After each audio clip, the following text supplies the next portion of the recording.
네, 여러분 조금 있다가 3시 반 정각에 오늘 본 수업 시작하도록 하겠습니다. 시간이 좀 있는데요. 그 전에 일정이나 여러 가지 진도 나간 것에 대한 질문을 해주시면 되겠고요. 오늘 수업이 실시간 수업으로는 마지막입니다. 그렇죠. 그런데 다음 주 동영상 수업은 최대한 빨리 아마 내일 중으로 제공이 될 예정이니까 참고하시고요.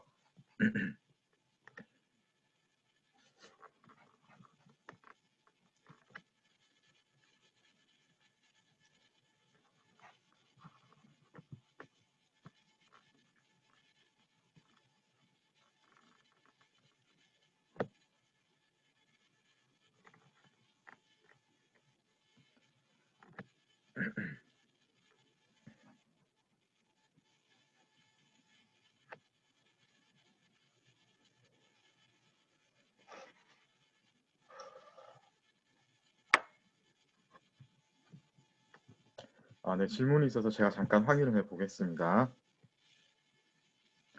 주예린 학생이 글쓰기에 관해서 질문해 주세요. 서론의 작품과 작가에 대한 간단한 소개가 안 들어가는 게 더 좋을 것 같습니다. 본론 1의 작품 작가에 대한 간단한 소개가 들어가도록 전체적으로는 그렇게 하도록 제가 이제 구성을 말씀을 드렸었죠. 그래서 이제 서론에는 주로 뭐가 들어가야 됩니까? 보통 여러분 다른 글쓰기 할 때는 서론은 대충 쓰잖아요. 그냥 어떻게 해보겠다 이렇게 하는데 그게 아니고 저는 서론을 중요시합니다. 그래서 결론에 해당되는 게 사실상 서론에 나와야 된다고 말씀을 계속 드렸습니다. 그죠? 그래서 다른 글쓰기로 생각을 한다면은 결론에 해당되는 것을 사실상 서론에 제시를 다 해야 됩니다. 거기에 맞춰가지고 이제 본론에서 전개를 하는 거죠. 예, 그렇게 하도록 권장해 드리고 있습니다.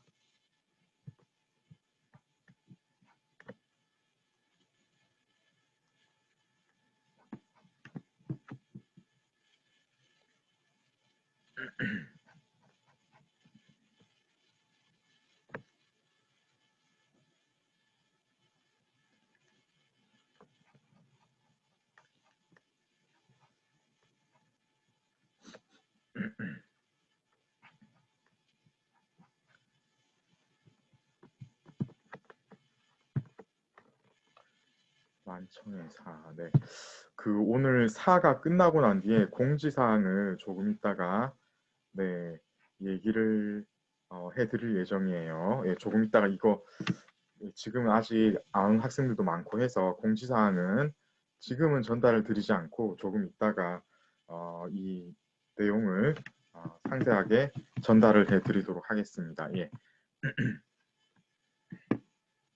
지난번에 주제를 거의 다 했었죠. 예.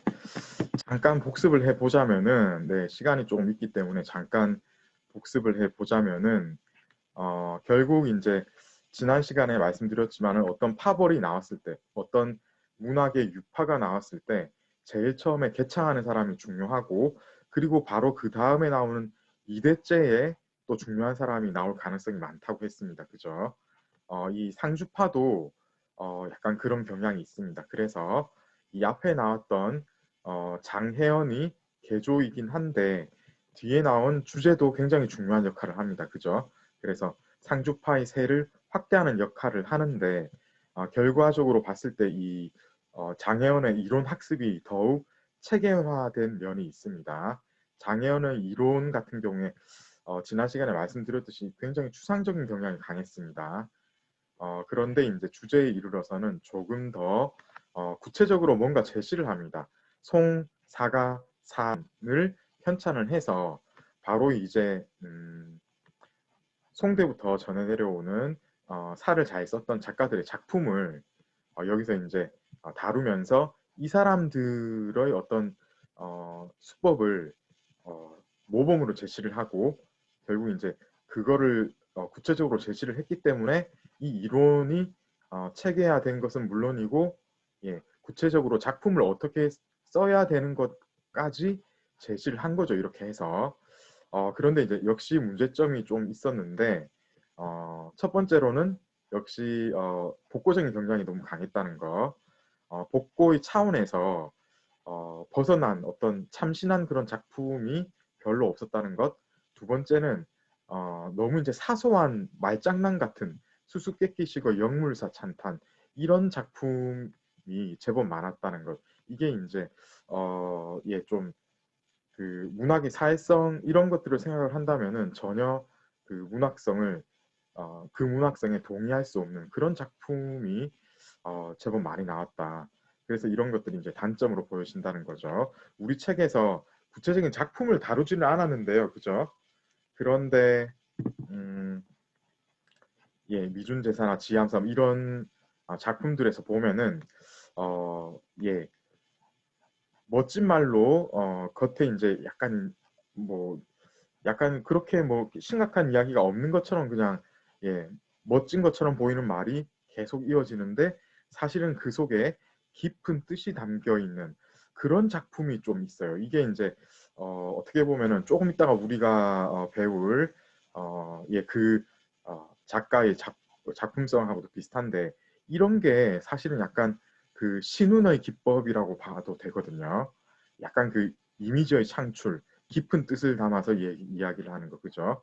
그런 작품이 조금 있었다고 합니다. 그런데 사실 이제 우리 책에서도 이 작품을 제대로 다루고 있지는 않고 그래서 주제는 이론적인 면에서 체결을 했다. 이 정도 아시고 그 다음에 사가 사선 이걸 편찬을 했다. 이 정도 알아두시면 되겠어요. 자, 이제 한 1분 정도 남았는데요. 시간이 된 것 같습니다. 수업 바로 시작하겠습니다. 이제 청대 사 거의 끝자락으로 갑니다. 이제 만청이 남았어요. 예. 만청 같은 경우에 이제 장춘님이라는 사람 한 사람만 이야기하면 되겠어요. 이 사람 외로도 그럭저럭 사를 잘 쓴 사람이 있긴 하지만은 만청으로 오게 되면 사실 그렇게 아무리 사를 잘 썼다고 하더라도 큰 문학사적으로 큰 의미가 있지 않습니다. 그래서 한 사람만 이야기를 하고 청대 사에 대한 수업을 마치도록 하겠습니다. 이 사람 같은 경우에는요, 절서파, 상주사파 있었지 않습니까? 근데 이런 메이저 사파들의 이론에 초연한 채 개인의 감정 이런 것들도 저버리고 어지러운 사회, 백성들의 괴로움 이런 것들을 노래한 그러니까 무엇입니까? 사회성이 뛰어난 작품이었죠.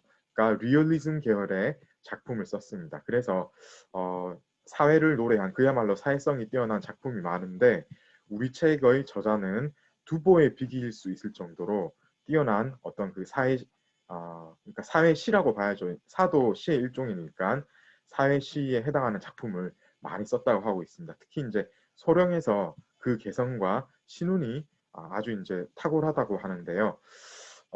우리 책에서 이 사람의 작품을 한 편 들고 있습니다. 한번 같이 만나봐야 되겠는데요. 아이조의 정지혜 학생이 두려워하는 듯하네. 여기 딱 반절까지 한번 읽어봐 주시겠어요? 수정발 거름이 짙은 안개 보였고 밤은 고요한데 나뭇가지엔 서늘한 바람이네. 정든 몸은 여인 오동나무 같아 한 가지 한 잎새 모두 가을바람 두려워하는 듯하네. 네, 감사합니다. 그리고 주예린 학생이 끝까지 한번 읽어봐 주시겠어요? 은하수는 맑은데 언제면 전쟁 기운 가셔질까? 칼을 차가운 별들처럼 부숴버렸으면 멀리 남두성 의지하여 서울 쪽 바라보노라니 몸 가득히 맑은 이슬 맞으며 먼 객지에 와 있는 자신도 있네. 네, 잘 했습니다. 예, 감사합니다. 아이조의 최지 학생, 여기 제목이 우미인인데, 우미인 하면 어떤 사람이 떠오릅니까? 네, 우미인 하면 떠오르는 사람 혹시 없습니까? 그러니까 우미는 중국의 4대 미녀로 알고 있습니다. 예, 사대 미녀, 예. 그런데 그 미녀 이런 거 떠나서 역사적으로 이 사람은 약간 좀 언급할 만한 가치가 있는 사람이거든요. 그래서 항우. 예, 항우의 아내였죠. 그러니까 아내라고 하면 됩니다. 항우의 아내였어요. 그게 중요한 거예요. 그러니까 이 제목이 우미인이니까 이 작품 전체를 이해를 하려면은 여기서 지금 이야기하는 어떤 그 작중 화자나 아니면은 작품 안에서의 어떤 그 묘사되는 대상이 누구인지를 알아야 되는데 그 둘 중에 한 사람이 우미인이라는 말이겠죠. 그죠? 예, 그렇게 이해를 해야 됩니다. 그런데 지금 보면은 어떻습니까? 최남선 학생, 대상이 우미인입니까? 아니면은 예, 화자가 우미인입니까?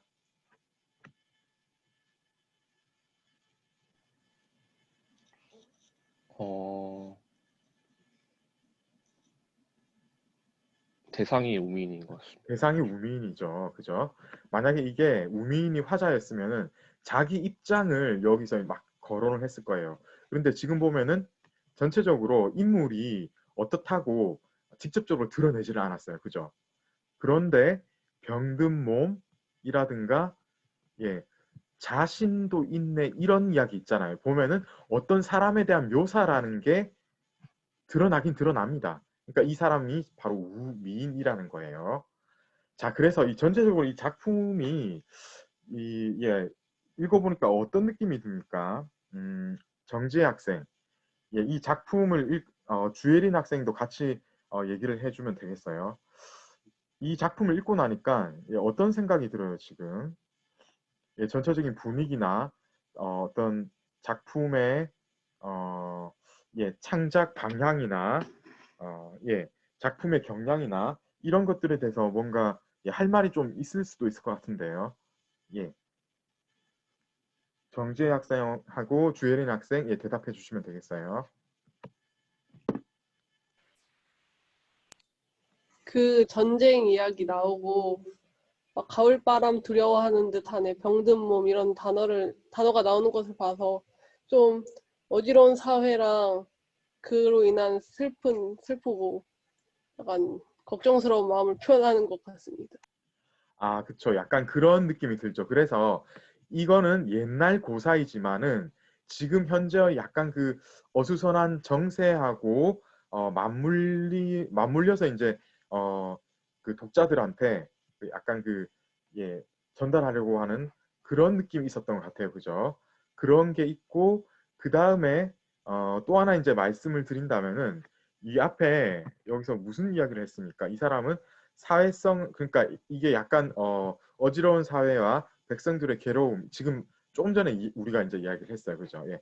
그런 부분도 있고 지금 보면 개성과 예, 이게 우리가 개성에 대한 판단을 하려면은 작품을 정말 많이 읽어야지 아 이게 개성적이구나라는 이야기를 할 수 있을 정도고 실제로 원문이 안 드러났을 때는 개성에 대한 평가를 제대로 할 수가 없습니다. 그래서 이거는 그렇다 치더라도 신운에 대한 이야기는 우리가 조금 할 수가 있어요. 지난번에 신운이 대충 어떤 느낌인지 이야기했죠. 분위기를 좀 약간 예 애매모호하기도 하고 뭔가 어렴풋한 느낌을 주기 위해서 예 이미지를 그렇게 예, 의도적으로 창출하는 느낌을 주는 거잖아요. 그죠? 예, 분명하지 않게 그죠? 지금도 보면은 대표적으로 많이 나오는 게 짙은 안개라고 했는데 지금도 바로 그런 게 나옵니다. 지금 그죠? 첫 번째 줄에 바로 나와요. 그리고 뒤로 가면서도 은하수 이야기라든가 지금 보면 전체적으로 이 대상을 숨겼어요. 만약에 우미인이라는 이런 그 제목이 안 나왔으면 이게 우미인인 것을 어떻게 알겠습니까? 그죠? 전체적으로 보면 그렇게 확 드러내놓은 게 아니고 안개를 짙게 이렇게 들이운 것처럼 인물을 싹 가렸어요. 가리고 그러면서 이제 살짝 살짝 보여주면서 자기 할 이야기를 하고 있는 거죠. 그죠? 그러면서 드러나는 어떤 신선한 감각을 노리고 있는 거예요. 이게 이제 신운이라고 한 그게 이제 그대로 드러난 겁니다. 그죠? 그런 것에 대해서 굉장히 신경을 많이 쓴 그런 작품이라고 보시면 되겠어요.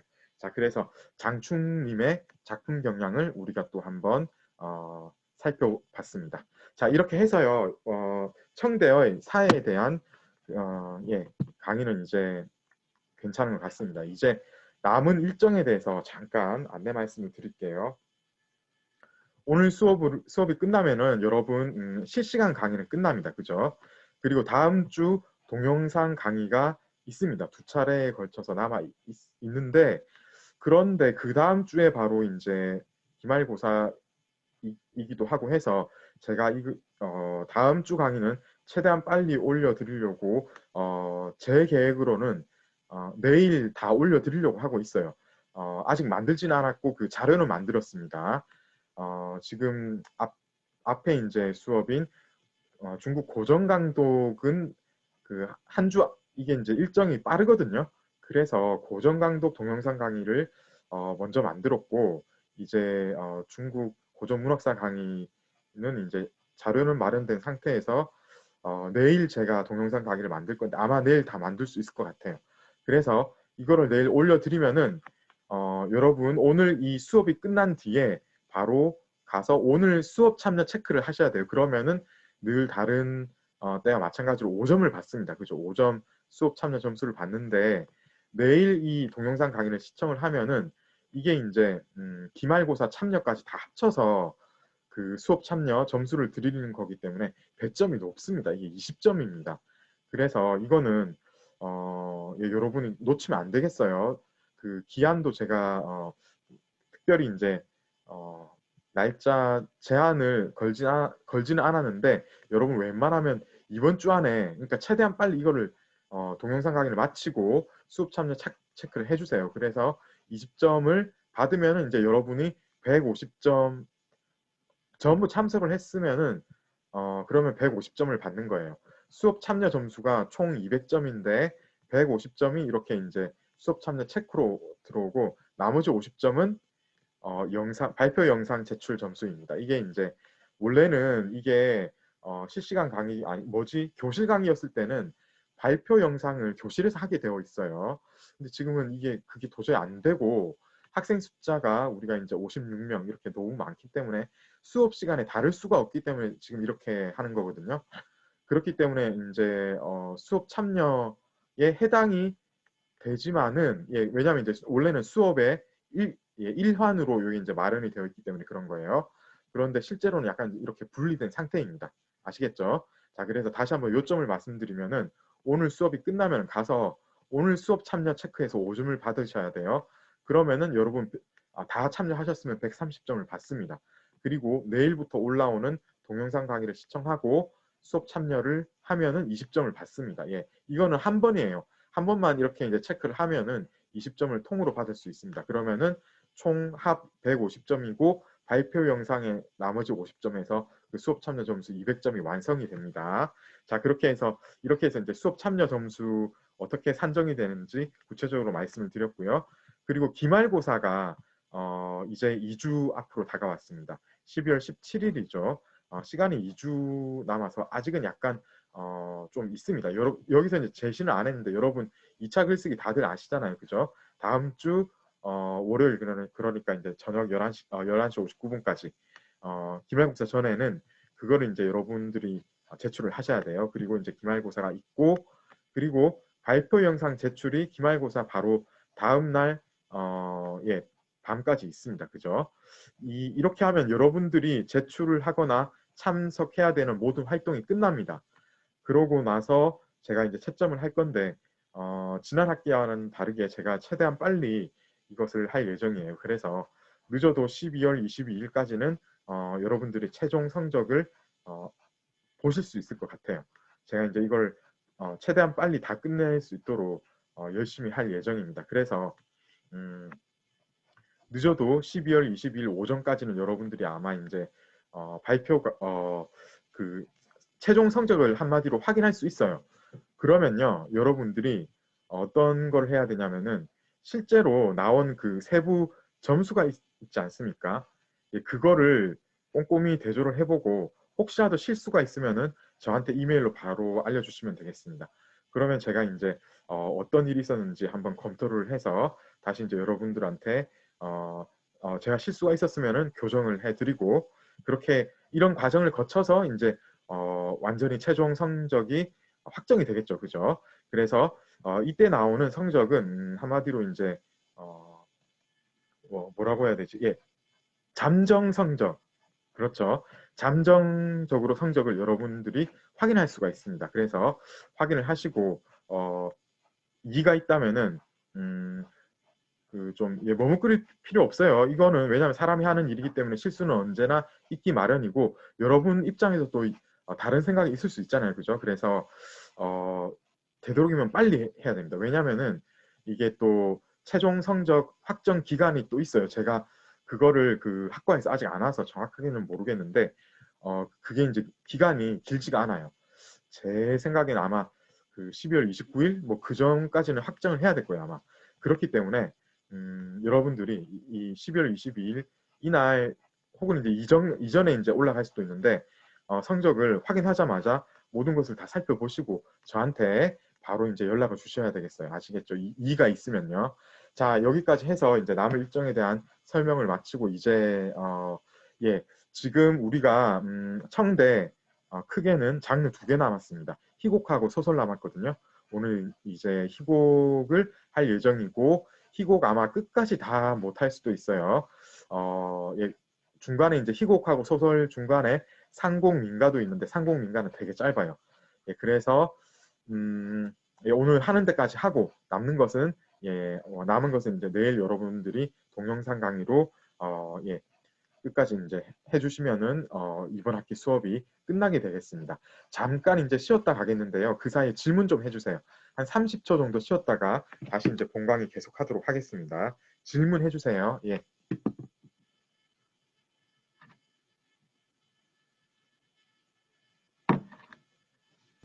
교수님, 그 네. 글쓰기 질문 있는데요. 네. 제가 그 워드 그 글쓰기 그 뭐라 그래야 되지? 표본 올려주신 데다가 쓰고 있는데 확인해 보니까 그 글 간격이 170이더라고요. 이대로 쓰면 되는 건가요? 아, 1.7이던데 네, 그대로 이대로 하면 쓰면 되는 됩니다. 거야? 워드죠. 네. 지금 그거 워드죠. 네. 네, 예. 너무 넓어서 이게 맞는지. 왜냐면요, 그게 네. 넓기 때문에 워드로 했을 때는 9페이지예요. 제가 그걸 감안해서 그렇게 조정을 한 거예요. 아마 그거 다 비교해 보시면은 그 한글 같은 경우에는 되게 이제 촘촘해서 그거는 예, 기준으로 삼은 게 6매입니다. 무슨 말인지 아시겠죠?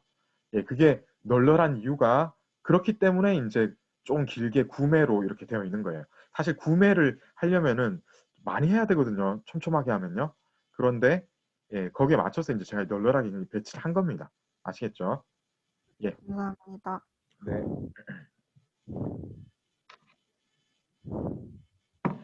자, 또 질문해 주시고요. 예.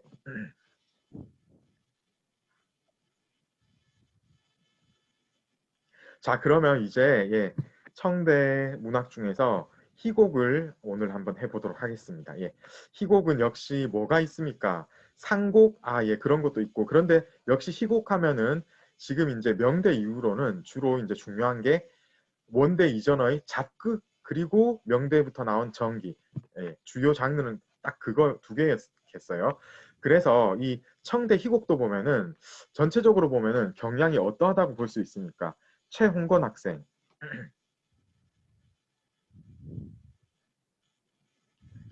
네, 최홍건 학생.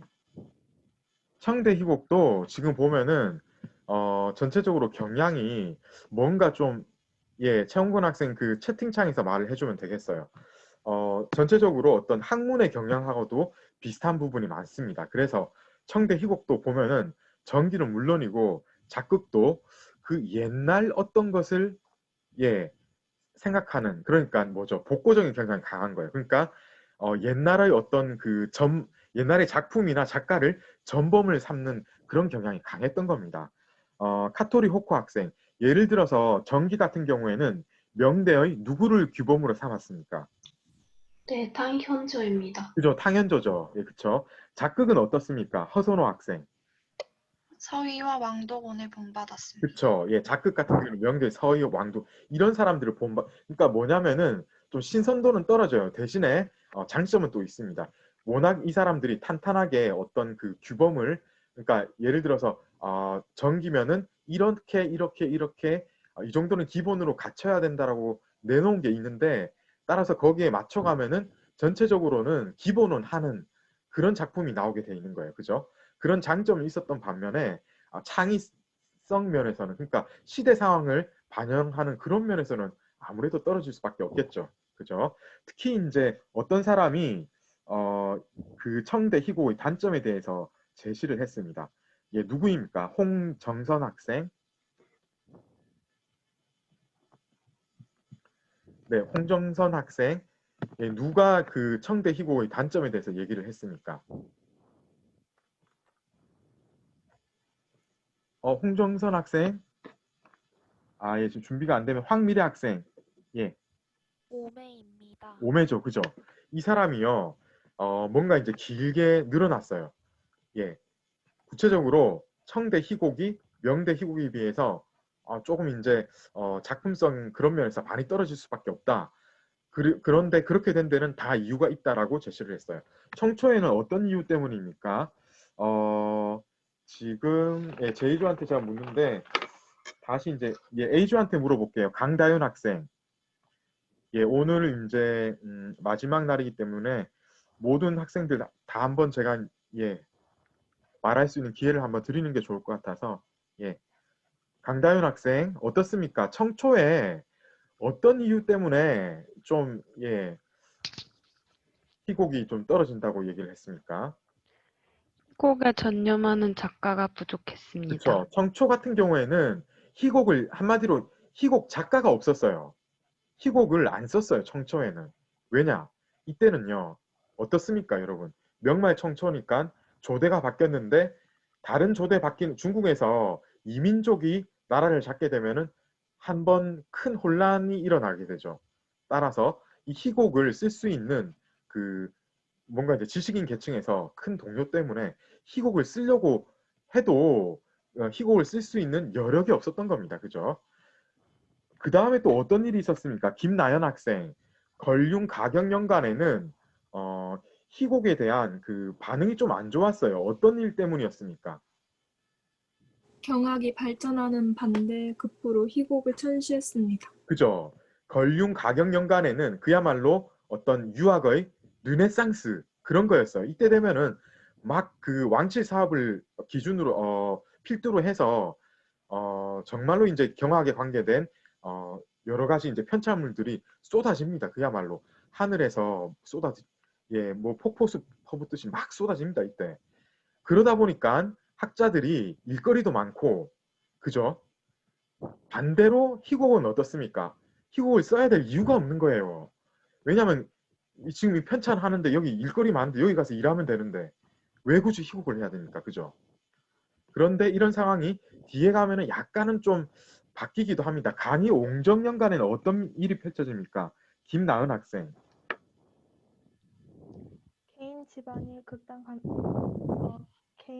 개인 집안의 극단 감소와 복고적인 작품만을 그죠?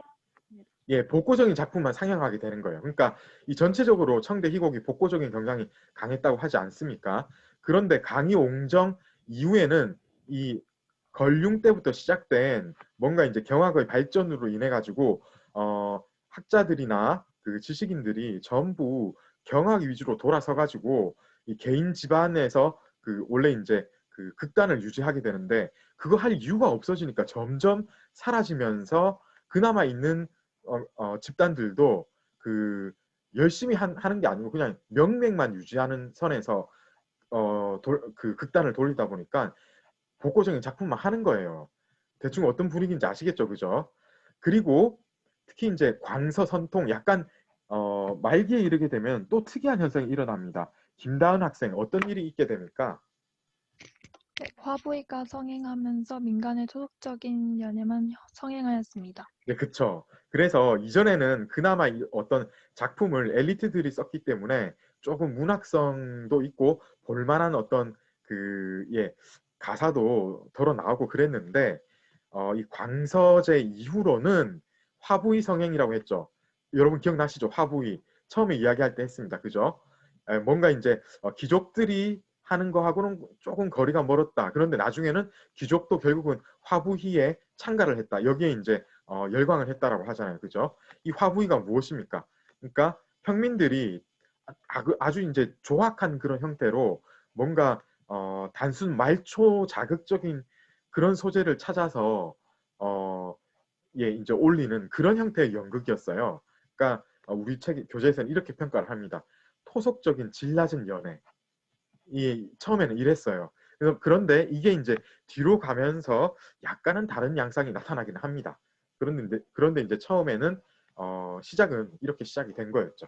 자, 그래서 청대 희고 전체적으로는 이렇게 이제 볼 수가 있는데, 특히 이제 오메라는 사람의 어떤 분석에 따르면은 결점이 확실했는데 이런 이유 때문이었다라고 보시면 되겠습니다. 자, 이제 개별적인 어떤 작가군이나 그 작품들을 한번 만나봐야 되겠는데, 우선 작극을 보면요, 이 서희 왕도곤, 이 계승한 사람이 있었다고 했잖아요, 그죠? 예, 전기는 누구였다고요? 예, 또 누구 있었습니다. 그죠? 기억나시죠?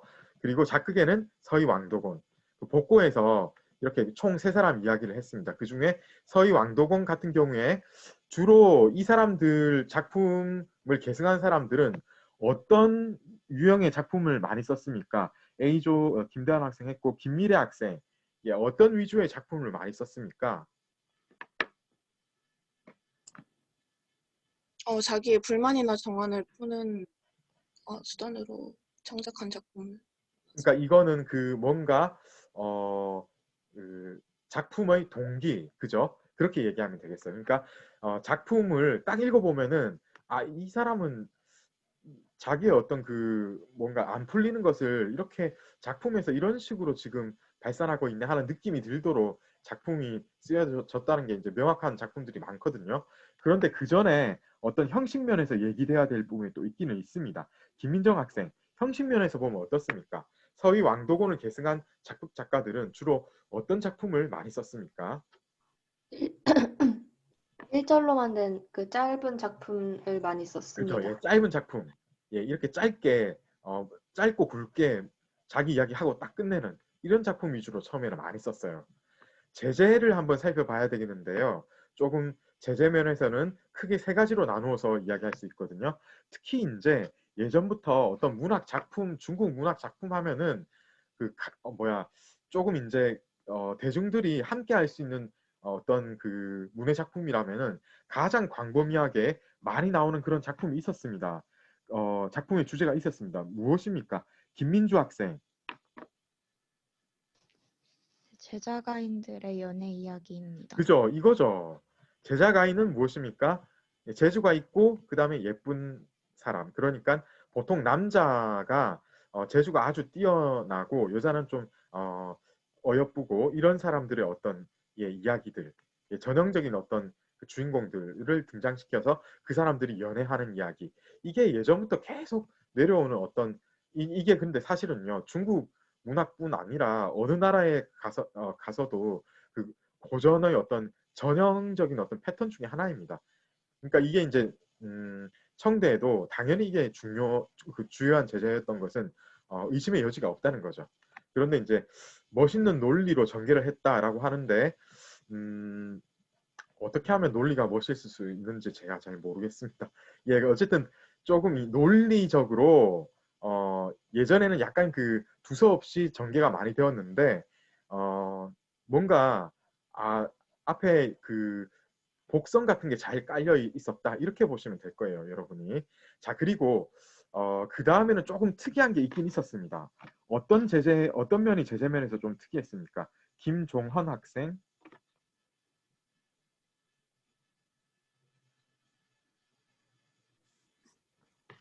네, 준비가 안 되면은 준비됩니까? 예, 말씀해 주세요. 잘 모르겠습니다. 예, 여기 바로 밑에 나오는데요. 예, 지금 제재가 총 3가지였어요. 첫 번째 제재, 연애 이야기 했습니다. 그리고 두 번째 제재는 주로 어떤 것입니까? 풍류적인 짧은 사건들 위주로 예, 풍류적인 담았습니다. 짧은 사건들, 이것도 중요하지만 사실은 앞에 있는 인물들이 훨씬 중요합니다. 200, 백거이, 유규, 탕문군, 이청조. 예, 이 어떤 사람들입니까? 예, 1호학번 김준성 학생. 이 사람들 어떤 사람들이에요? 문인들과 여류 사인들, 여류 작가들. 작가가 아닌 사람도 있습니다. 예. 탕문군은 작가 아니에요. 여러분 혹시 탕문군 누군지 아세요? 좀 어려울 수도 있는데 제가 이제 지난 1학기 할 때는 탕문군 얘기를 좀 했었습니다. 사마상녀 이야기하면서 사마상녀가 한부의 1인자였죠. 그 사마상녀의 아내였습니다. 그래서 이 탕문군이 워낙 부자였다고 해요. 그런데 이제 사마상녀가 일설에 의하면은 이 부잣집에 장가 가려고 뭔가 계략을 꾸며가지고 탕문군하고 친해져서 결국은 결혼까지 잘 하게 되었다. 이런 식으로 일화가 전해지고 있는데 그 어떤 진위의 여부에 대해서는 조금 의심의 여지가 있긴 있습니다. 그런데 지금 이런 식으로요. 여러분 지금 200, 백거이, 유규, 탕문군, 이청조 이런 사람들은 그 자신이 문인이거나 탕문군은 아니죠. 혹은 어떤 그 가장 뛰어난 문인하고 바로 이제 직접적으로 연결되어 있는 사람으로서 중국 인민들이라면은 누구나 알 수 있을 정도로 유명한 예전부터 전해 내려오는 옛날 이야기의 한 소재가 됨직한 그런 사람들인 거예요. 그러니까 이 사람들의 어떤 그 가장 이제 유명한 절찬될 만한 그런 그 이야기거리를 찾으면은 그게 바로 이제 풍류적인 짧은 사건이 될 수밖에 없는 거죠. 예를 들어서 탕문군 같은 경우는 어떤 경우겠어요? 이게 이제 사마상녀가 약간 그 사기꾼처럼 보이고 이러니까 탕문군 아버지가 그 결혼을 허락하지 않습니다. 그래서요, 이 탕문군하고 사마상녀가 일종의 사랑의 도피 행각을 하는 거죠. 그래서 멀리 도망가서 술집을 차립니다. 그 주막을 차려가지고 그래서 술 팔면서 이제 지금 생활을 하게 되는 거예요. 근데 이 장사가 잘 안 돼가지고 나중에 시간이 좀 지난 뒤에 탕문군 아버지가 역시 이제 부녀의 정은 끊을 수가 없는 거잖아요. 여러분 그 아시잖아요, 그죠? 여러분 그 여학생들 그 조금 아버지하고 정이 좀 있는 분들은 아실 건데 조금 고집스럽게 뻗대도 아버지는 나중에 결국 다 들어줍니다. 어쩔 수 없어요. 그래서 이 탕문군도 결국은 아버지 배신하고 나갔지만은 결국은 아버지가 이제 받아줍니다. 그래서 아주 막대한 재산을 받았고 그 일화가 사실이라는 가정하에서 사마상녀는 그야말로 대성공을 한 거죠. 그런데 이제 그게 이제 어떤 약간 속물적인 어떤 측면에서 보면은 그렇게 된 건데 이 두 사람 사이의 어떤 순수한 연애적인 측면에서 볼 수도 있어요. 이 이야기를. 그렇게 되면 이게 이제 풍류적인 어떤 세인들이 다 즐길 만한 그런 사건이 되는 거죠. 그리고 이제 제가 이제 짧게 이 탕문군 이 사람에만 왜냐하면 이제 여러분이 모를 것 같아서 이제 이 사람에 한해서만 이야기하고 마치는데 나머지 사람들이 전부 조금씩 다 연계가 되어 있어요. 이청조도 짧게 이야기하자면은 이 사람이 어떤 명문 가문의 남자한테 시집을 가서 둘이 사이가 그렇게 좋았는데 문제는 그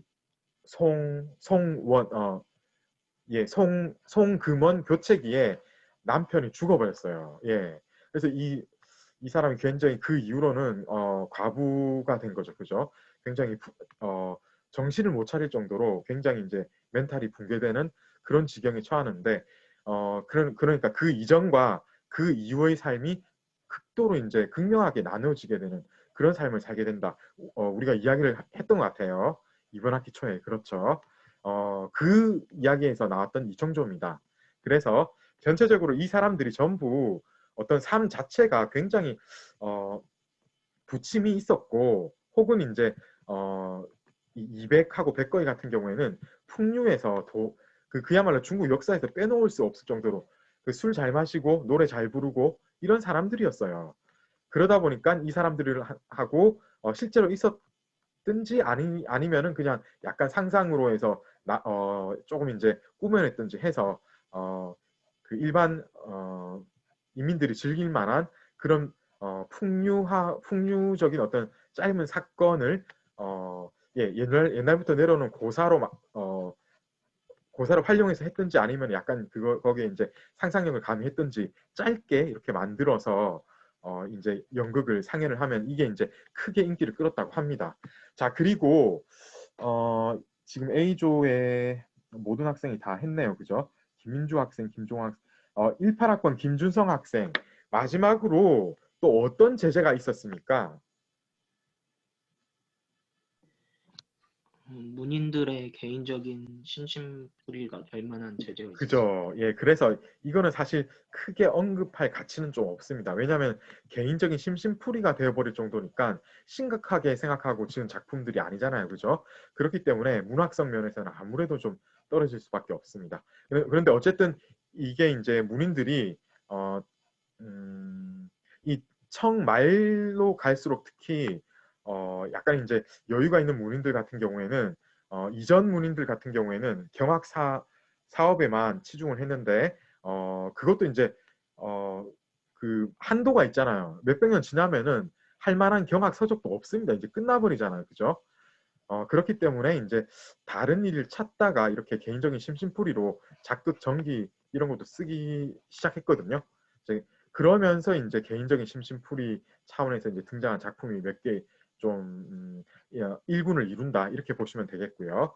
자, 그리고 전기에서는 지금 우리가 잡극에서는 크게 이제 언급할 만한 그런 작가가 사실은 많지는 않거든요. 그런데 전기에서는 굉장히 뛰어난 작가들이 나옵니다. 누구입니까? 김혜오름 학생.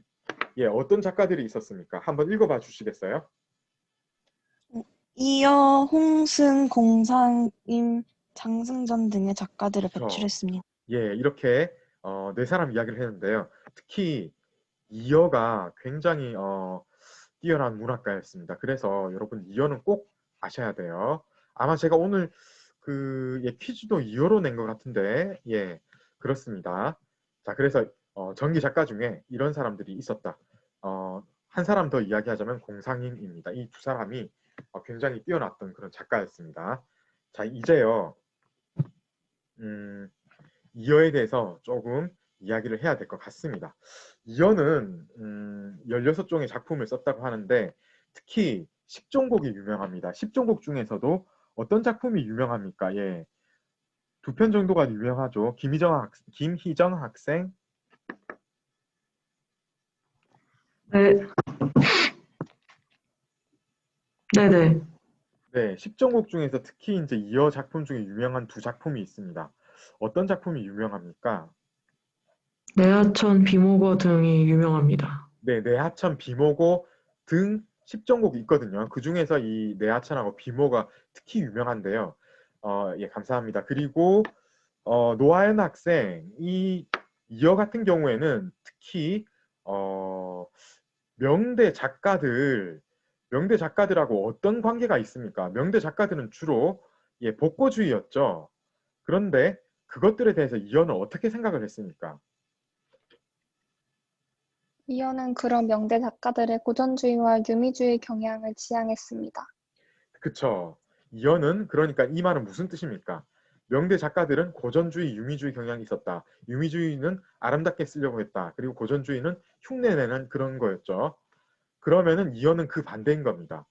고전주의가 아니니까 뭔가 예, 사실주의, 유미주의의 반대말이 사실주의가 되겠어요. 고전주의의 반대말은 사실주의가 될 수도 있고 예, 낭만주의가 더 맞아요. 그러니까 개성을 중시했다는 거죠. 그러니까 이어는 무엇입니까? 개성을 중시하고 그리고 예, 뭔가 이제 사실성과 낭만성 이런 것들을 다 중시했던 그런 작가라고 보면 되겠어요. 그래서 이 사람의 작품의 특징을 보면은 문장 같은 경우에는 어떻습니까? 단각이 학생. 통속적인 표현을 구사했습니다. 네, 이 사람은 통속적인 표현을 썼어요.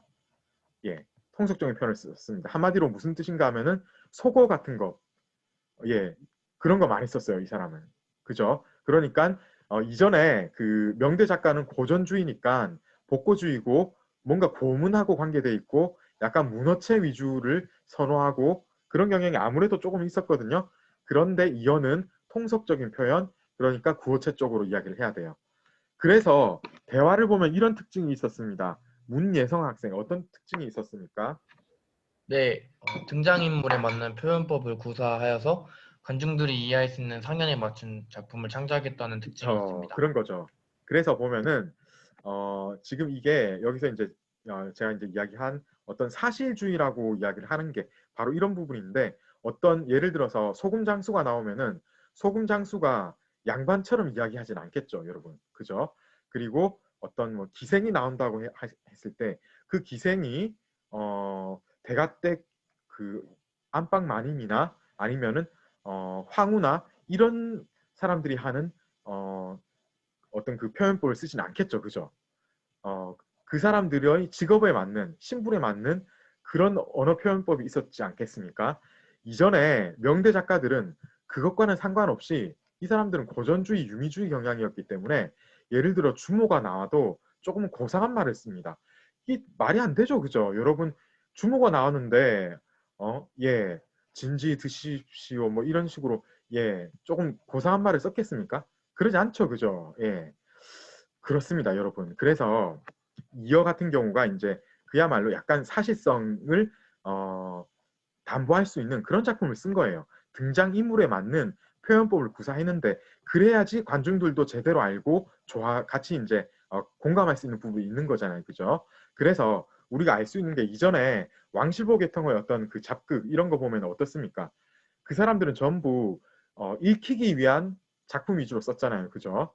그런데 이어는 이 사람의 작품은 우리는 뭐라는 걸 알 수 있습니까? 예, 공연을, 상연을 전제로 한 작품인 거예요. 예, 그런 거라는 걸 우리가 알 수 있습니다. 이런 거는 전체적으로 이제 여러분들이 반드시 알아두셔야 되는 거예요. 자, 그리고 이 이어 같은 경우, 여러분 그 잡극은 역시 이제 어떤 사람의 이론에서 출발을 했다고 했죠. 어떤 사람입니까? 박가은 학생. 탕현주의 이론입니다. 그렇습니다. 예, 탕현주의 이론에서 출발을 한 거예요. 그런데 이것을 훨씬 더 실제에 맞게, 왜냐하면 이 사람은 바로 실전을 위주로 계속해서 단련하면서 나갔던, 그야말로 이 사람은요 실제 극작가였던 거예요. 이전에 많은 극작가들이 그냥 문학 작품 쓰는 그런 사람들이었거든요. 근데 이어는 뭐라고요? 이 사람은 바로 극작가였어요. 그야말로 요새로 치면은 드라마 작가였던 거예요. 예, 이전 작가들은 거의 대부분이, 특히 이제 왕실보 계열 원대 작가들, 그 사람들은 전부 문학가였어요. 예, 여러분 아시겠죠? 문학가하고 드라마 작가는 조금 다르잖아요. 그 질이, 그 결이 다르죠. 이어는 그야말로 실전적인 그런 작가였다. 그래서 이제 이 탕현조 이론에서 출발을 했지만 더욱 실제에 맞게 이것을 변형해서 그것을 실제 적용을 한 그런 사람이라고 보시면 되겠고요. 이어의 어떤 이런 실제에 맞게 이렇게 구사를 하는 이런 기법에 적극 동조한 두 사람이 있습니다. 누구입니까? 박강은 학생. 김성탄과 원매입니다. 예, 그렇죠. 이 두 사람이 이런 식으로 하는 이어의 어떤 그 희곡 창작법에 적극적으로 동조를 했습니다. 그래서 같이 이제 한 세트로 묶는 게 좋을 것 같아요. 이어, 김성탄, 원매. 그래서 사실 김성탄도 뭔가 좀 나오는 게 좋은데, 이 김성탄은 그 소설에서 주로 다루시기 때문에 여기 이제 우리가 이제 희곡 이야기할 때는 약간 좀 소략한, 그러니까 크게 다루지는 않겠습니다. 잠깐씩 이렇게 소략하고 넘어가는 그런 경향이 좀 있어요. 자, 이제 홍승에 대해서 이야기를 또 해야 되겠습니다. 홍승 같은 경우에 이 사람이 이제 어떻습니까?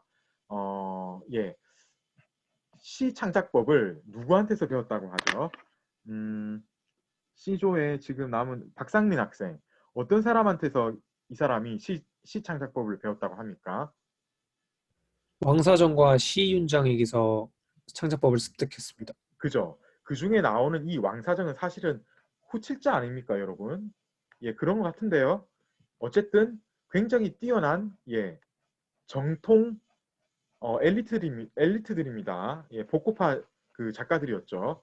이 사람들한테서 제대로 시를 쓰는 창작법을 배운 사람입니다. 그런데도 이 앞에 나왔던 이어와 더불어 나중에는 이제 전기에 주로 이제 그 작품 활동을 많이 하게 되고요. 잡극도 물론 쓰긴 썼습니다. 사선형 같은 작품을 쓰기도 썼거든요. 그런데 이 홍승은 사실 이어가 가장 널리 알려진 작가이긴 합니다만은 작품으로 본다면 사실 청대 그 전기로 유명한 작품은 장생전하고 도화선 딱 두 편이거든요. 그거 중에 한 편인 장생전을 쓴 사람이에요, 홍승이. 그래서 이 작가 면에서는 그렇게 덜 알려졌어요, 홍승이라는 작가에 대해서. 지금 우리가 얘기도 거의 안 하잖아요, 그죠? 그런데 장생전은 우리가 조금 의미 있게 깊게 좀 다뤄봐야 되겠습니다. 바로 뒤에 나오는 장생전을 조금 이야기를 해야 되겠는데요. 장생전의 내용은 어떻습니까? B조의 박수민 학생. 장생전은 전체적으로 봤을 때 어떤 내용입니까? 백거이의 장안가 등을 근거로 현종과 양귀비의 사랑을 묘사한 작품입니다. 그죠. 여기 나온 장생전이라고 했는데 이게 결국은 뭐냐면은 이 장안가에 보면 이런 거 나와요. 보면은 그 이 현종과 양귀비하고 뗄래야 뗄 수 없는 그런 그러니까 이 작품의 제목 자체가 그런 공간으로 설정이 되어 있는 거예요. 그러고 실제 내용은 뭐냐면은 그 예전부터 이제 현종과 양귀비의 사랑을 묘사를 한 문학 작품들이 계속해서 창작이 되고 전달이 되는데 그것들을 전부 이제 1차 근거로 삼아서 여기에 살을 보태고 자기의 상상력을 발휘해서 만든 작품이 바로 장생전인 겁니다. 이 사람이 장생전을 만든 이유는 아주 이제 확연합니다. 그 대중들이 가장 사랑할 수 있는 그런 작품을 지어야 되겠다 싶었던 거예요. 그렇게 생각하면은 1차적으로 우리가 생각할 수 있는 주제가 뭐가 있겠습니까? 몇 개 있죠. 서상기 있죠. 그리고 장생전입니다. 그런 거예요. 가장 대표적인 거 몇 개 생각하다가 이 사람은 장생전, 그러니까 현종 양귀비 사랑을 가져온 거예요. 이 사람은. 아시겠죠? 근데 이 장생전은 굉장히 공을 많이 들여서 쓴 작품이라는 게 드러납니다. 그 과정이 어떠했습니까? 박예지 학생? 네, 10여 년에 걸쳐 3번이나 원고를 개정한 뒤에 완성시켰습니다. 그쵸. 네, 잘했습니다. 그래서 보면은 지금 이거 뭐 몇 개월 만에 뚝딱 나오는 그런 작품이 아니에요. 지금 개정도 3번이나 거쳤고 몇 년 만에 나왔어요. 지금 10년 넘게 걸렸어요. 그죠? 그야말로 이 홍승어의 대표작이라고 할 만합니다. 이렇게 개정이 많이 되는 이유는 무엇일까요, 여러분? 이게 상연이 된 거예요. 그래서 이 뭔가 이제 그때 실태에 맞게 그 관중들의 어떤 그 기호가 조금씩 시간이 지나면서 변화하지 않겠습니까? 그거를 반영을 한 거예요, 이 사람이. 그래서 약간의 이런 개정이 있게 되었다 이렇게 보시면 되겠어요. 그리고 우리 지금 여기 보면은 이 안에 들어가 있는 어떤 그 곡 같은 경우에는 조집신이라는 사람이 작곡을 했고 문장 검토는 오서부가 했고 음률 교정은 서영소가 했고 이렇게 보면은 어떻습니까? 이 장생전이 굉장히 공을 많이 들인 작품이라는 게 이제 드러나죠. 이 홍승 개인 일명의 노력으로 이루어진 것도 아니고 전문가들 몇 명이 달라붙어서 만든 겁니다. 그죠? 그 정도로 장생전은 그야말로 프로들 몇 명이 달려들어서 고심에 고심을 거듭한 끝에 나온 어떤 굉장히 뭔가 그 사람들의 일생일대의 작품 그렇게 보시면 되겠어요. 내용 같은 경우에는요. 이 오동우하고 비교해서 어떻습니까? 박준환 학생, 우리 책에 오동우에 비해서 장생전은 그 내용이 어떻다고 얘기를 하고 있습니까? 네, 근엄 간결한 면에서는 오동우만 못하다고 하고 있습니다. 그렇죠. 네. 그래서 이 오동우 같은 경우, 여러분 복습 계속 하고 있습니까? 오동우 누가 썼습니까? 원대 4대 작극 작가 하면은 나오는 바로 두 자짜리 이름에 제가 끝까지 얘기를 안 해드리겠어요. 혹시 몰랐다면은 바로 이제 복습을 하셔야 됩니다. 이제 시험 얼마 안 남았어요. 이 작품에 비하면은 약간 이제 뭔가 좀 간결한 면에서 근엄한 면에서 조금 모자란다. 이 말은 무엇입니까? 이게 굳이 이제 이게 단점으로 안 보일 수도 있어요. 왜냐하면 간결하지 않다는 거는 뭔가 좀 길게 자세하게 썼다 이 말이거든요. 공을 많이 들였기 때문에 그런 거예요. 근엄하지 않다는 말은 상냥하고 친절하다는 거죠. 그죠? 그래서 어떤 그 일반 민중들을 고려를 했다 이렇게 볼 수도 있는 거예요. 그렇기 때문에 우리 책에서는 이렇게 평가를 했지만은 실제로는 이게 단점이 아닐 수도 있습니다. 그런데 우리 책에서 이 오동우보다 특히 이제 문학성 면에서 뛰어난 부분이 있다고 하고 있습니다. 어느 부분이 특히 뛰어나다고 하고 있습니까? 방세현 학생. 사건의 묘사, 감정의 추구, 음악적 구성에서는 오동우를 훨씬 그쵸. 그러니까 지금 보면은 이 사건의 묘사가 뛰어나다 이 말은 뭡니까? 간결하지 않기 때문이에요.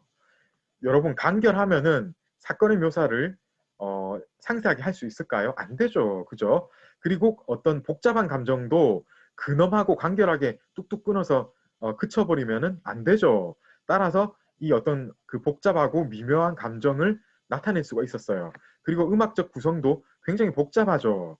그래서 이 근엄 간결한 거하고는 거리가 멉니다. 그래서 지금 이게 우리 책에 나와 있는 어떤 이게 단점처럼 보여서 이걸 그대로 읽어버릴 수 있는 경향이 있는데 그럴 수가 있을 거예요. 그런데 사실은 이 두 가지가 어떤 한 면에 동전의 양면 같은 그런 부분이 있는 거예요. 그죠? 조금 전에 제가 말씀드렸지만은 각각 근엄하고 간결하지 않았기 때문에 이 오동우보다 장생전이 사건의 묘사도 치밀하고 감정의 어떤 복잡한 감정도 드러낼 수가 있고 음악적 구성도 아주 이제 복잡 다단한 그런 경지까지 나갈 수가 있었다는 거예요. 그죠?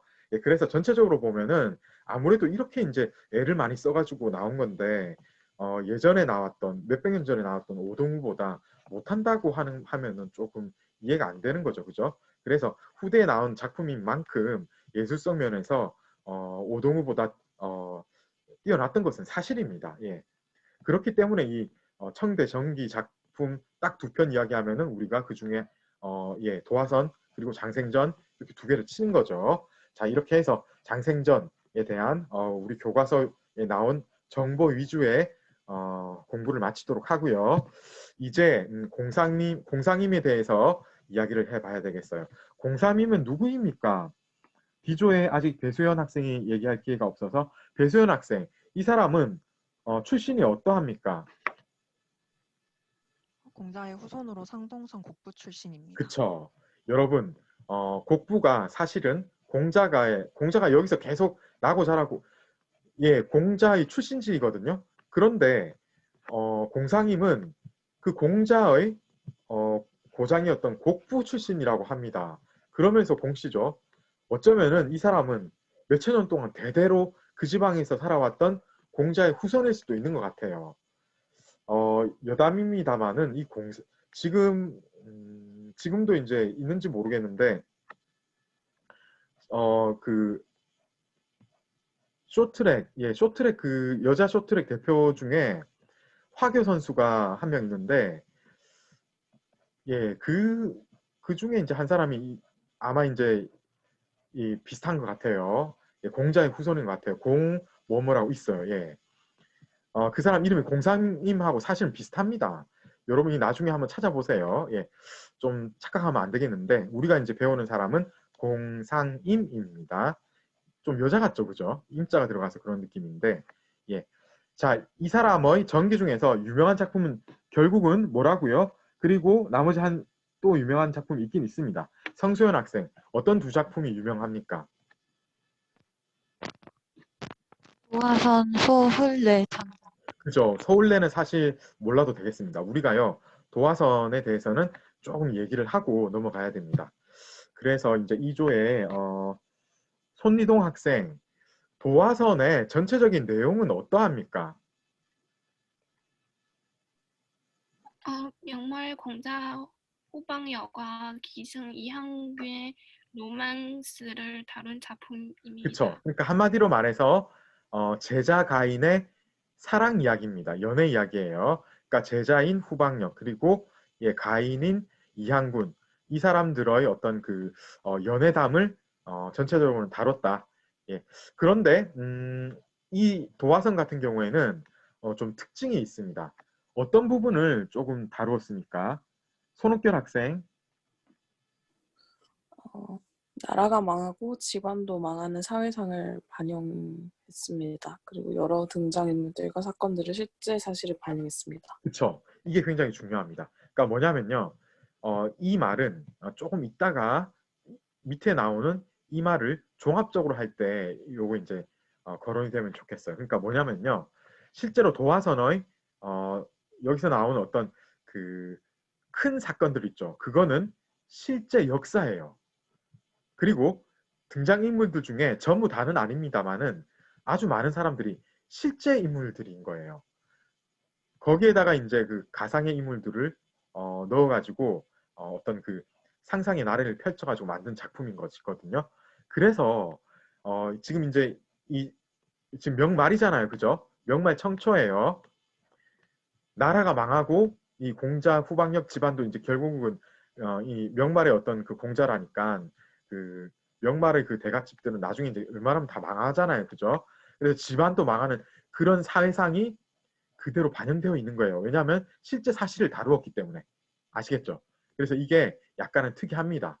그 당시 어떤 민중들한테 조금 이제 어필할 수 있었던 근거가 있었어요. 왜냐하면은 리얼리티가 뛰어났던 겁니다. 예. 왜냐하면 지금 이 작품을 실제로 상영을 해서 올리면은 다른 사람들이 다 잘 아는 얼마 전에 죽은 사람, 그런 사람이 딱 올라오는 거예요, 무대에. 예. 그러다 보니까 그 어떤 그 영향력이 클 수밖에 없었다, 이렇게 보면 되겠고요. 이 도화선의 어떤 작품성으로 봤을 때 장점이 있긴 있습니다. 특히 어떤 부분에 큰 장점이 있었습니까? 손주민 학생. 네, 명말에 썩어 빠진 정치 현상과 간신들의 행동을 잘 묘사했습니다. 그렇죠. 이게 실제 사실을 반영하다 보니까 명말에 실제로 있었던 그 뭔가 이 판관오리들이 지방에서 중앙에서 같이 이제 막 쌍으로 막 날뛰는 그런 썩어 빠진 정치꾼들 있잖아요. 그런 것들을 잘 반영을 했고 그런 이제 간신들의 어떤 실제 행동들이 잘 묘사가 되어 있는 거예요. 예를 들어서 어떤 장면이라고 이야기를 하고 있습니까? 특별히 여기에 대해서 이야기를 하고 있는데요. 신수경 학생. 이양군이 자기의 절주를 지키면서 부채에 피를 뿌리는 장면에서 이런 행동이 잘 묘사되고 있습니다. 그렇죠. 이 장면에서 뭐라고 얘기를 하냐면은 이 사실 굉장히 위기 절정에 해당되는 그런 부분이잖아요, 그죠? 이 도화선이라는 것 자체가 사실 이게 선자가 부채, 그러니까 이거 자체가 그러니까 뭐예요? 지금 예문 이라고 나와 있는 이 부분 자체가 문장 이 전체적인 전기의 가장 핵심이 되는 거예요. 이 바로 부채거든요. 예, 그 부분인 겁니다. 여기에 보면은 이 모렴치한 사대부들과 간상 관리들의 비열한 모습이 여기 이 장면에 잘 드러나 있는 겁니다. 그리고 이 장점 중에 또 어떤 부분이 있습니까? 어떤 부분이 큰 장점으로 언급되고 있습니까? 신혜령 학생. 아름다운 문장 가운데 인생의 부귀는 뜬구름 같은 것이라는 애수가 숨겨져 있습니다. 그쵸. 그래서 뭔가 인생 무상 같은 거, 여러분 이제 그 나중에 홍누몽도 다뤄보면은 그런 부분이 좀 있겠지만은 인생 무상하고 관계된 중국의 작품은 참 많습니다. 그죠? 게다가 이제 우리가 명대에 배웠던 그 인정소설의 끝판왕이었던 그 서문경에 나오던 방금 전 나오는 그거 있지 않습니까? 그죠? 바로 그 작품 같은 경우에도 보면은 결국에는 끝에 가면은 인생 무상 이런 느낌이 딱 나오잖아요. 그죠? 바로 이제 이런 거예요. 이게 이제 특히 이제 명대 이후로 이런 경향의 작품이 굉장히 많이 등장을 하는데 이 도화선도 그런 어떤 경향의 큰 틀에서는 그런 경향을 좀 따라간 그런 면이 보여지는 것 같습니다. 자, 이렇게 해서 이제 도화선에 대한 교과서에 나온 것 위주로 우리가 이제 공부를 마쳤고요. 이제 이렇게 하면 사실 오늘 중요한 것들은 거의 끝났습니다. 장사전은 약간 이제 중요도가 떨어지긴 하는데 계속해서 공부해 보도록 하겠습니다. 심홍섭 학생, 장사정 같은 경우에 문학 그 장르 중에서 어떤 부분의 창작에 뛰어났다고 합니까? 시와 창작에도 뛰어났습니다. 그죠? 이 사람 지금 작극 전기도 잘 했는데 사실은 시사 창작에도 뛰어났습니다. 작극 같은 경우는 이제 사연추, 전기 같은 경우에는 임천몽 이런 게 있거든요. 사연추는 어떤 작품입니까? H조 이채림 학생. 예, 어떤 작품입니까?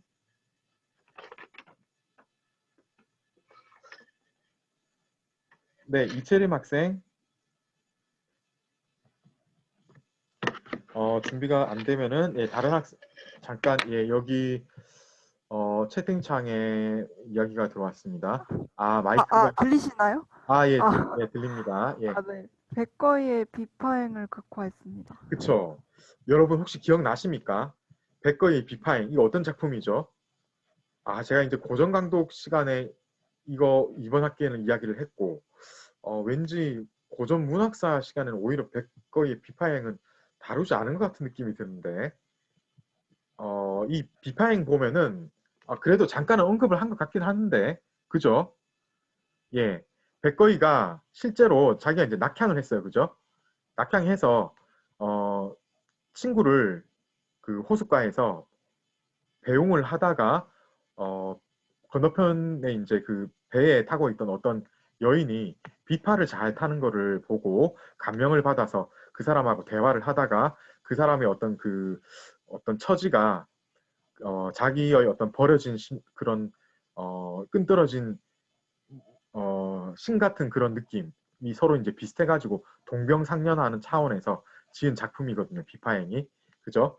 이것을 극화로 만든 그런 작품입니다. 이게 이제 사연추예요. 자, 그 다음에 임천몽은 어떤 작품입니까? H조의 이하영 학생.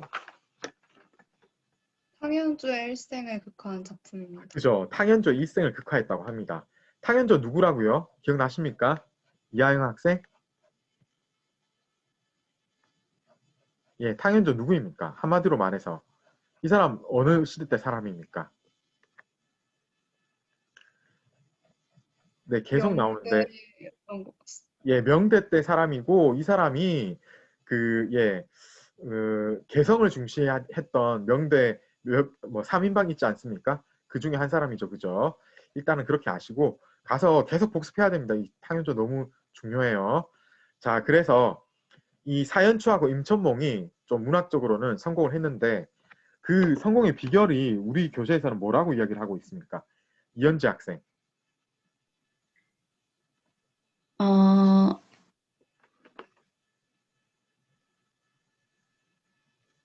도학적인 윤리관을 내세우지 않았기 때문인 것 같습니다. 그렇습니다. 예. 그래서 이현지 학생, 이게 무슨 뜻입니까? 도학적인 윤리관을 내세우지 않았다. 이 너무 좀 이론적이고 좀 딱딱하고 재미없는 말이잖아요. 근데 실제로는 이게 무슨 말입니까? 예, 현실 감각에 맞게 이거를 여러분들이 이해를 해야 되겠어요. 도학적인 윤리관을 내세우지 않았다. 이 말 뜻은 한마디로 현실에 과거 작품들은 현실에 동떨어진 이념이나 도덕을 추구를 했다면 장사전의 작품, 그 사연추나 임천몽 같은 작품들은 그러한 관념들을 깨고 좀 더 자유롭고 자유분방한 분위기의 작품을 창작했을 것 같습니다. 네, 그런 거죠. 그러니까 뭐냐면은 한마디로 유교적인 어떤 윤리관이 있잖아요. 여러분 아시잖아요, 그죠? 예를 들어서 충효해야 되고 뭐 이런 것들 있잖아요. 절개를 지켜야 되고 이런 것들을 굳이 내세우지 않았어요. 그러면서 그 이전에 나왔던 어떤 탕현조 외에 이 3인방들은 개성을 중시했죠. 도학적인 윤리관하고 거리가 멀잖아요, 그죠? 바로 그겁니다. 일맥상통하죠. 그러니까 어떤 그 개인의 일탈 같은 것도 오히려 존중을 하는 그런 면이 있었던 거예요. 사연추하고 임천몽이. 그래서 좀 딱딱하고 뭔가 공식에 딱딱 들어맞는 것 같은 그런 게 아니라 자유로운 어떤 세계관이 드러나는 여기서 이제 그것을 이제 위주로 하는 게 가능했던 거예요. 사연추하고 임천몽이. 예, 그런 장점이 있었다는 겁니다. 특히 사연추는 어떤 품격 면에서는 어떤 특징이 있었습니까? 임하영 학생. 호방한 품격이 잘 드러났습니다. 아, 예, 그렇다고 합니다. 사실 제가 이 사연추는 못 읽어봤어요. 저도 이걸 못 읽어봤습니다. 그래서 잘 모르겠는데 이 백거이의 비파행이 사실 이제 이거는 이제 워낙 뛰어난 작품이라서 여러분들도 지금 안 읽어봤다면 나중에라도 꼭 읽어봐야 되는데 그래서 이제 뭐 저도 당연히 읽어봤죠. 비파행을. 근데 이 작품이 그 관점을 한 가지 관점으로만 볼 수는 없습니다. 이게 사실 약간 어떤 호방한 품격이 드러나는 그런 관점에서도 비파행을 읽을 수가 있습니다. 뭔가 자기의 신세를 막 거기에 좀 안타까운 자기의 신세에 조금 이제 얽매이지 않고 툴툴 털어내는, 툭툭 털어내는 이런 식으로 어떤 태도를 마련을 한다면은 호방한 품격이 드러날 수 있지 않겠습니까? 사연추가 제 생각에는 제가 이걸 안 읽어봤어요. 예, 이걸 안 읽어봐가지고 잘 모르겠지만은 제 느낌에는 그렇습니다. 호방한 품격이 드러났다면은 비파행이 그런 식으로 나왔을 거예요. 뭐 이런 어떤 자기의 안타까운 그 심정에 안타까운 어떤 그 처지를 계속 비관하고 이런 게 아니고 그거를 끝에 가서 툴툴 툭툭 이렇게 떨쳐버리고 앞으로 나아가는 그런 자세가 아마 드러나 있나 봐요.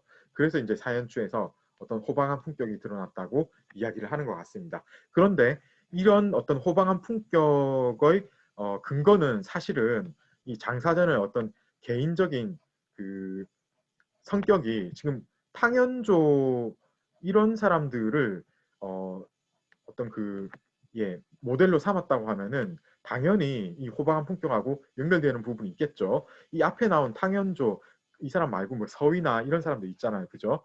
이런 사람들이 전부 호방한 약간은 괴이하기도 하고 괴짜 같은 그런 사람들이었잖아요, 그죠? 그런 사람들이었기에 이 사람들의 작품 자체가 장점을 찾는다면 굉장히 호방한 편이었거든요. 그런 어떤 연장선상에서 여러분들이 이해를 하시면 되겠습니다. 자, 이렇게 해서 장사전에 대한 어떤 우리 교재의 설명도 같이 한번 이제 살펴볼 수 있는 기회가 있었고요. 자, 이제 화부희를 이야기하면은 사실은 이제 거의 청대 희곡에 대해서는 이야기가 다 될 수 있을 것 같습니다. 장우영 학생, 결국 화부희가 크게 유행하게 되었다는 것은 무엇을 의미합니까?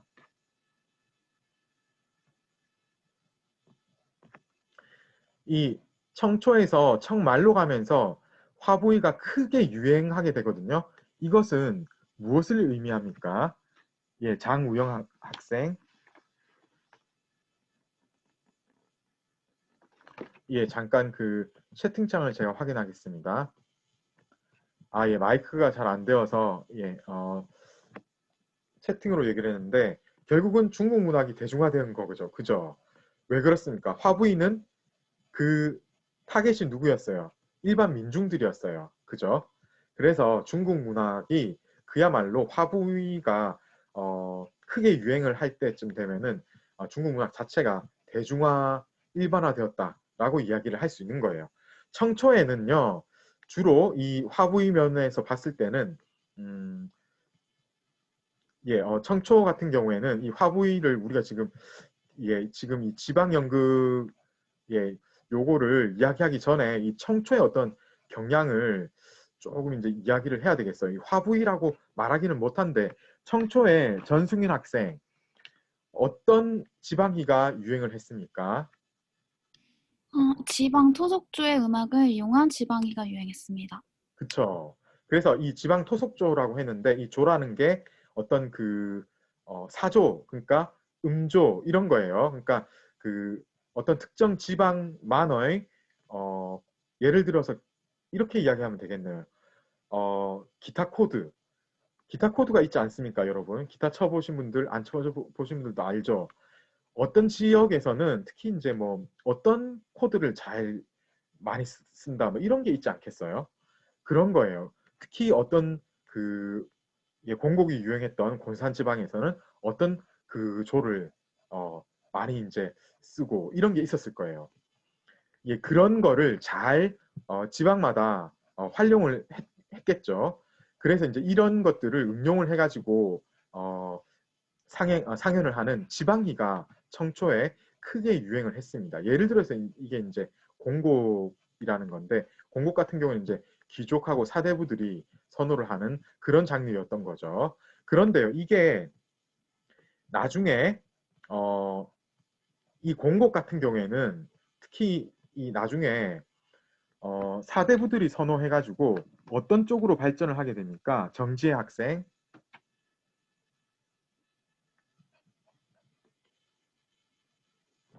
네, 정지혜 학생. 네. 네, 공곡은 사대부들이 선호를 했거든요. 이게 어떤 부로 발전을 합니까? 나오죠. 아부. 그죠. 우리가 청대문학 개괄해서 이야기할 때 사실은 화부희라고 이야기하지는 않고 아부와 화부의 어떤 이분법적인 그런 갈라서 이제 봐야 될 그런 필요가 있다라고 이야기를 할 때 등장을 했는데, 그때 이 화부이라는 것 자체가 바로 그때의 화부예요. 아시겠죠? 이 화부에 반대되는 개념이 아부인 겁니다. 그래서 공곡 같은 경우에는 결국은 귀족 사대부들이 선호를 했고, 나중에 이제 아부로 이제 어떤 진행이 일어나거든요. 이런 그 진화라고 해야 되겠네요. 그런데 지방 연극 같은 경우에는요, 이게 점점 발전을 해서 난탄 혹은 우리가 이제 지금 중점적으로 보고 있는 화부희로 발전을 하게 됩니다. 이걸 이제 줄여서 화부라고 하는데요. 주로 이제 화부는 어떤 사람들이 많이 즐겼습니까? 주예린 학생. 일반 백성들이 주로 선호하였습니다. 그죠. 일반 백성들이 선호했습니다. 그런데 제일 처음에 이제 청대 문학 개괄에서도 얘기했듯이 나중에는 사대부들도 이 화부를 선호하게 되죠. 이게 이제 걸륭황제 같은 경우의 어떤 연극에 대한 사랑도 이야기를 할 필요가 있겠는데요. 걸륭황제 같은 경우에는 어떠했다고 합니까? 구체적인 예를 들어서 이야기를 하고 있거든요. 최지희 학생. 네, 걸륭제의 경우, 네. 예, 지금 F조로 가야 되는데 제가 지금 I조를 하고 있네. 예, 한 김에 계속해 주세요, 최지희 학생.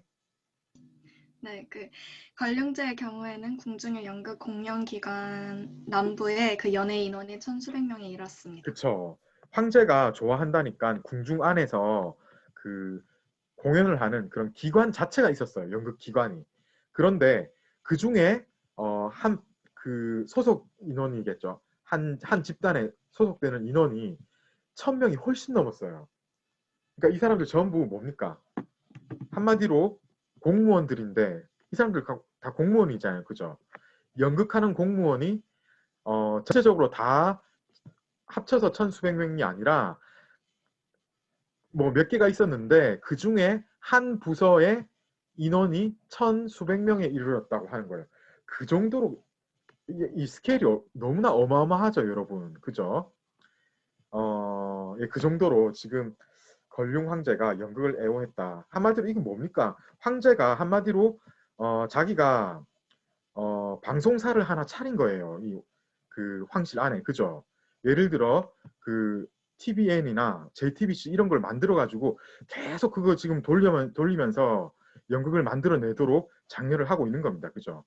예, 그런 지경에까지 이르게 된 거예요. 그 정도로 상류계층들이 연극에 대한 애호가 어마어마했다. 이렇게 보시면 되겠어요.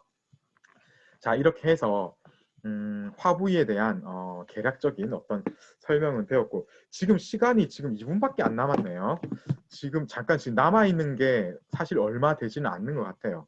지방극단 얘기만 하면은 사실 우리가 이제 악기 이야기도 좀 해야 되네요. 그죠? 경희, 예. 그런데 오늘 이제 지방극단 이야기만 하고 오늘 수업을 마치도록 하겠습니다. 예.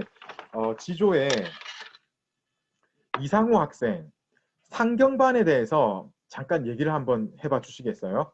삼경반은 어떤 지방극단이었습니까? 안휘 집안의 극단이었습니다. 그쵸. 이 상경반이라고 있었어요. 이 반은 우리가 흔히 이야기하는 3학년 1반, 예, 그런 거 이야기할 때 반이라고 생각하면 됩니다. 그러니까 여러 개의 반이 있었겠죠. 그죠?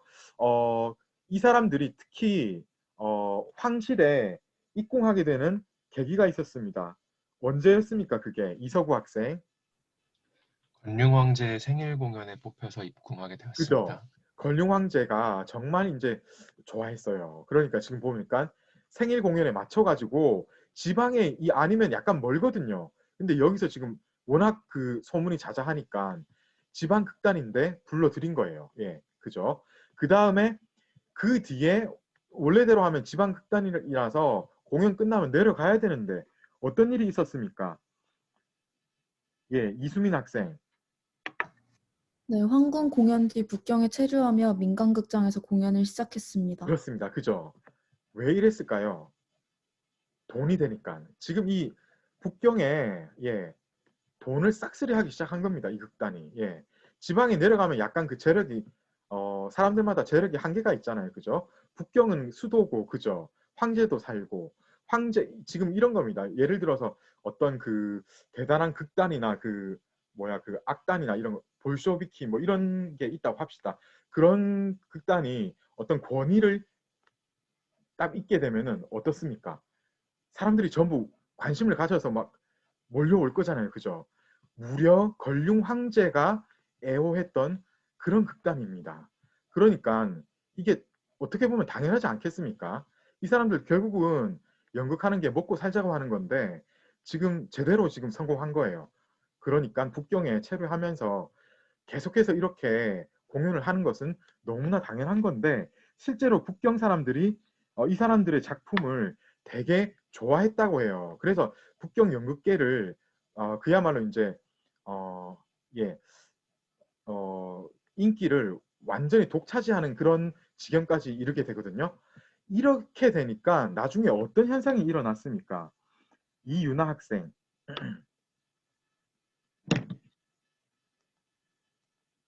네, 이유나 학생. 네, 교수님. 예. 질문을 잘 못 들어서. 지금 그 삼경반이 대성공을 거두었습니다. 그러고 나니까 또 어떤 현상이 일어났습니까? 아니의 다른 극단도 상경하여 그쵸. 공연했습니다. 그러니까 지금 뭡니까? 지금 공연단 그 전국적으로 한두 개가 있는 게 아닌데 지금 보니까 바로 옆에 공연단이 성공하니까 우리가 저 공연단보다 나은 것 같은데 우리도 좀 해보자 이런 마음이 있지 않겠어요? 아니뿐만 아니라 나중에 보면은 여기저기서 북경 극단으로 가서 북경 극단에 지방의 극단이 와서 상연을 하는 대붐이 일어나게 됩니다. 그래서 결국 이제 이게 나중에 가면은 경희의 어떤 그 경희가 이루어지는 그런 어떤 발단이 된다 이렇게 보시면 되겠어요. 여러분 시간이 지금 끝났기 때문에 여기서 이제 끊어 가겠습니다. 질문이 있으면 해주시고요. 잠깐 기다리겠습니다. 오늘 수업 그 실제로는 여기까지 하고 끝내고요. 나머지는 동영상 강의로 내일 다 올려드리도록 하겠습니다.